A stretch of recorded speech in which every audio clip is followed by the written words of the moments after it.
Stand for Justice. That was really great. Fingers crossed that I am as eloquent as he was. And thank you, Ryan Rohini, and the rest of the board. So I guess without further ado, we'll get started. My name is Kevin Wainczak. That's me, right there. Over my 4 years at Carnegie Mellon, I've done quite a bit. I studied cognitive science and software engineering. I have been an RA in West Wing and Resnick, as well as the CA for Resnick, and I'm the current CA for Hammerschlag and Scoble. I've been heavily involved with the Donut Dash over the last 4 years. If you've spoken to me at all in the last 4 years, you'd know that. We were the most successful Greek philanthropy event, one-day individual philanthropy. It was really great. We had fun. I've had internships at 2 top 10 tech companies. I'll be graduating this May as an employed individual. And those are some of my successes that I am most proud of, which is really interesting since my first lecture will actually be about failure. Change slide. Oh, yep. Change slide. We often only see the successes that people have, but this really isn't news to anyone. Social media has always highlighted the best of all of our lives. I remember I started thinking about this back in high school when people started getting accepted to college. Lots of people saying, oh, I'm going here with this scholarship, and nobody was posting about the rejections that they had gotten. I surely did not post saying, got rejected from Cornell, or going to Carnegie Mellon, but no merit scholarships, hashtag student loans, $125,000 later. Lots of awards and recognitions that we have on this campus recognize the really great things that students are doing. But someone probably nominated me to do a first lecture based off of some successes that I've had. But I bet they never nominated me thinking about how burnt out I got with the Donut Dash, or how much I've had to pull back on other commitments as I was working to help make that happen. See, I believe that systematically only seeing the successes of others causes us to develop false role models, thus creating false expectations for ourselves. Those false expectations being that we should not and cannot fail. But what I've learned is that failing and figuring things out along the way is okay. I mean, seriously, since high school, since I was a senior, I've had a college roadmap for all of the classes I was going to take every semester, only to have that change consistently every single semester. My first lecture is going to be about failure, and I hope you'll walk away with a better idea of what I believe to be the best way to fail. The first thing I want to do is convince you all of why you should fail. And yes, you probably expect me to say that we learn from our failures, and yes, I'm going to say that because it's absolutely true. There's probably a Thomas Edison quote about 1,000 ways to not make a light bulb, and I think that's going to be the second cheesiest part of this talk, but it's absolutely true.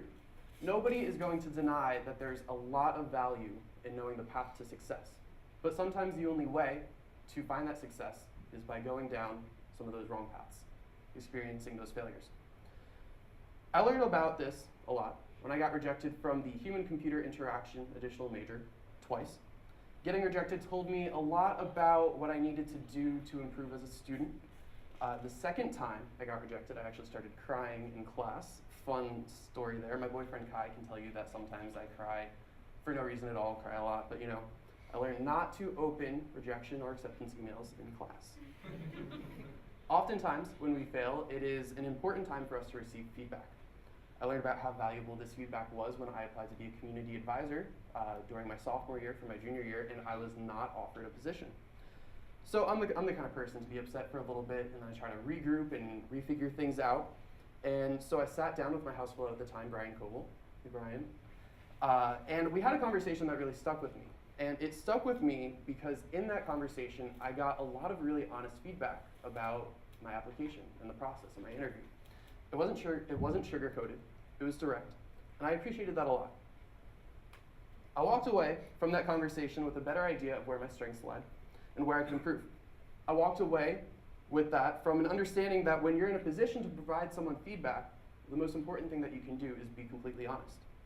If I had not failed, if I had been hired right away, we probably wouldn't have even sat down to have that conversation at all. The last reason that I think we should all fail is because failing helps us to develop humility.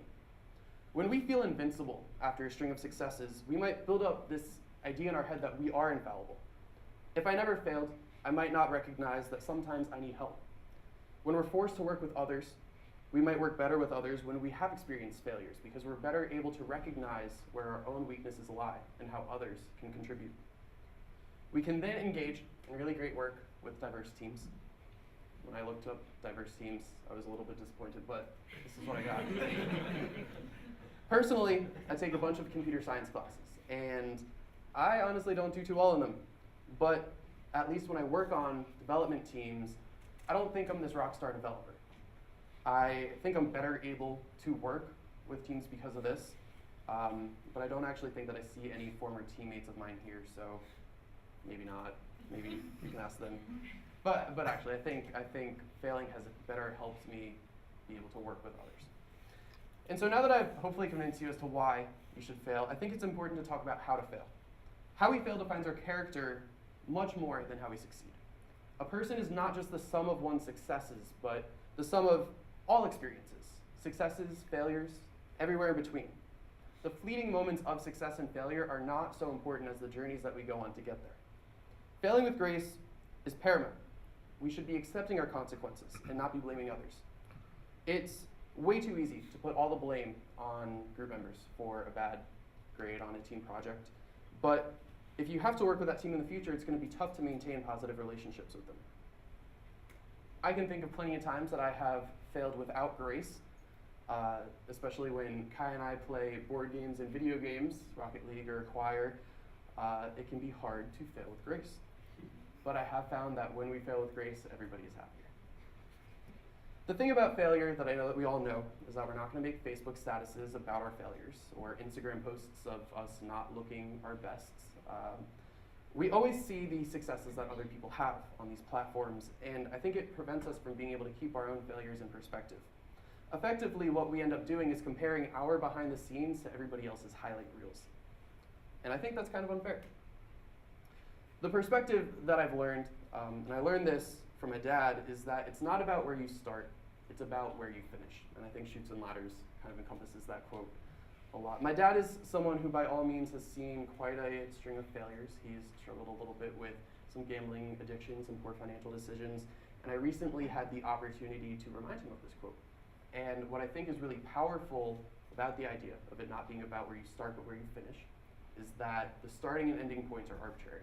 Sometimes we're going to have a failure and it's going to really feel like the end, but maybe that's really a new beginning. If this point doesn't make sense, find me after and I'm happy to explain. I think it's a little high level. So this is where I will now transition into the big takeaways from my first lecture. So here we go. Everyone has someone to look up to, and I would bet that everybody in this room is looked up to by somebody else.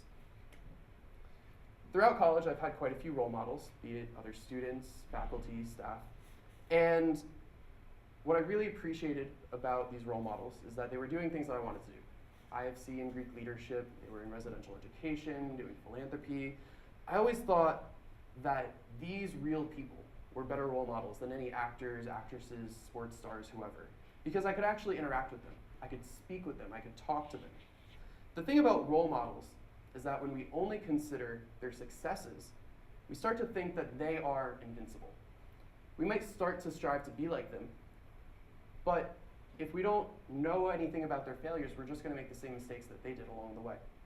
When we can admire an entire person, a whole person, successes and failures alike, we can learn from their mistakes and feel empowered to make even better decisions than they did.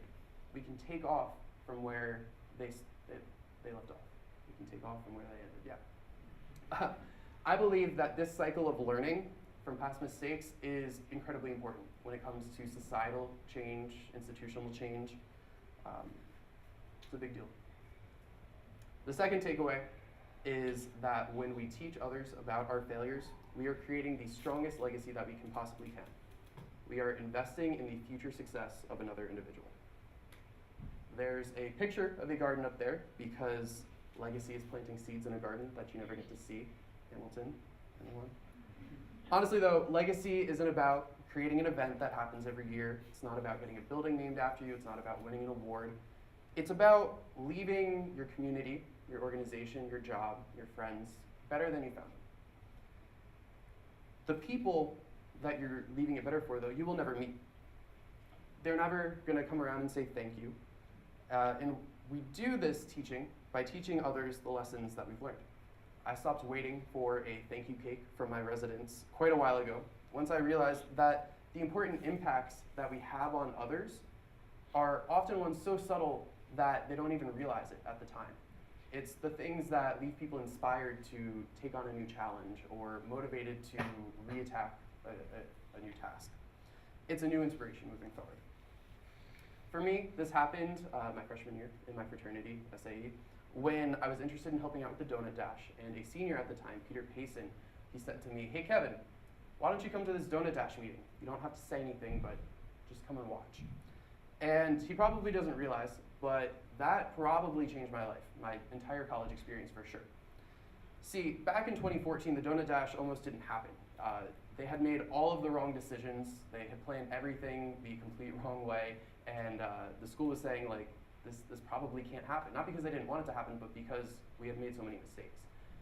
By inviting me into that room, I was learning about the failures that had led up to the point that we were at, and I was able to learn about how to move forward and not make those same failures. I was inspired to do better.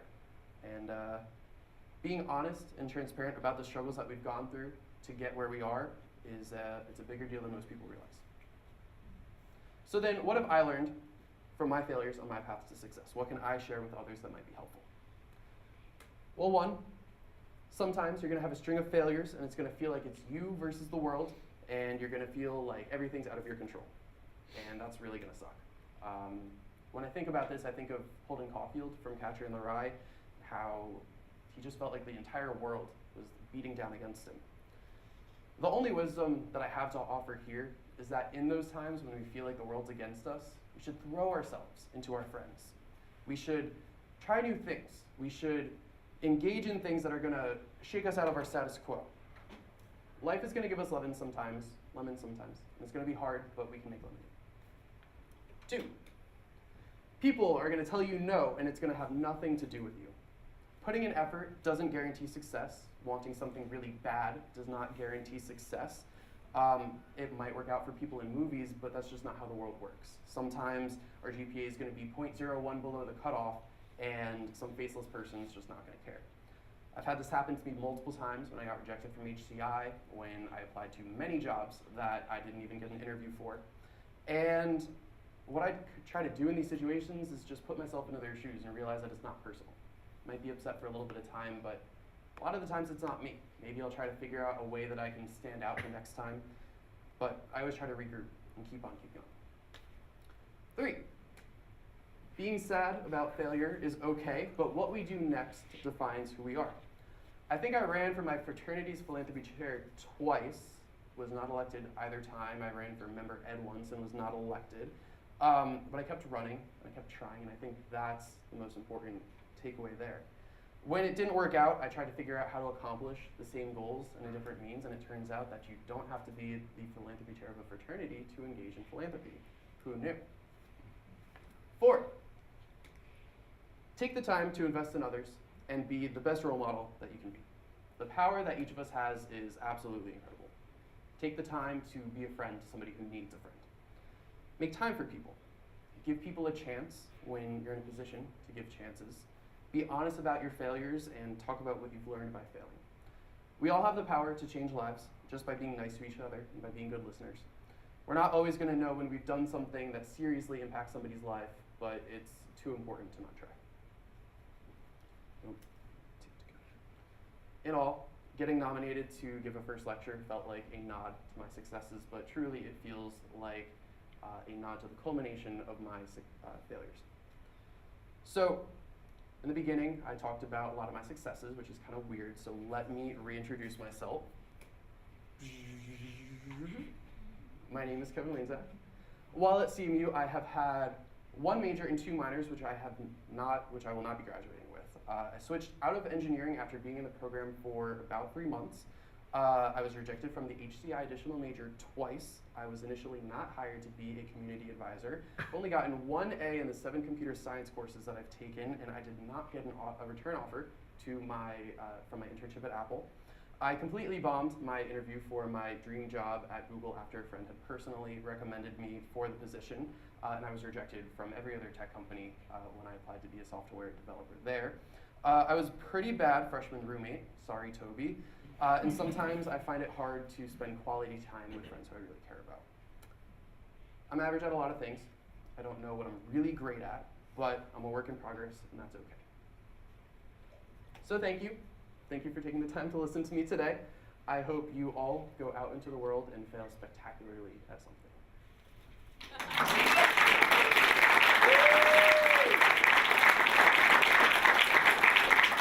I didn't know I was going to throw those at the end.